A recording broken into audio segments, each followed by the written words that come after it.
നാളെ ആണെങ്കിൽ പഠിപ്പില്ല. അമ്മയാണെങ്കിൽ പണി മാറ്റി വന്നിട്ടുമില്ല. ശ്രീയുടെ വീട്ടിൽ പോയിട്ട് ടി വി കണ്ടാലോ?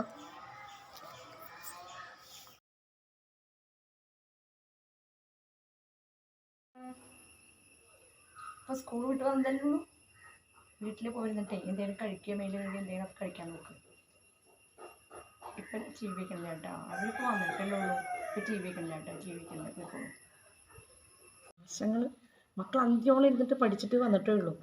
അവർക്ക് ഒരിത്തിരി ബിരിയാണി ഉണ്ടാക്കി വെച്ചത് അത് കഴിച്ചിട്ട് അവരുടെ ടി വിയും കണ്ടിട്ട് കഴിച്ചുകൊണ്ടിരിക്കുമ്പോൾ അപ്പോൾ വരും നാശങ്ങൾ.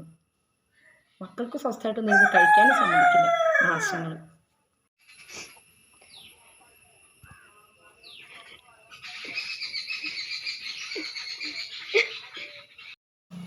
മക്കളെ ഇങ്ങോട്ട് വാ, അമ്മ പണി മാറ്റി വന്നില്ലേ? മക്കൾ ഇതാണ്ട് കൊണ്ടുപോയിട്ടേ കഴിച്ചോളൂ. ഓളുടെ സ്വഭാവം അങ്ങനെയാണ്. ഉണ്ണിക്കും ചേച്ചിക്കും ഒക്കെ കൊടുത്തോളൂ കേട്ടാ. എന്നിട്ട് മക്കളത് പോയി കഴിച്ചിട്ട് കളിച്ചോളൂ, ഓടി കളിച്ചോളൂ കേട്ടാ. ടി വി ഒന്നും കാണണ്ട.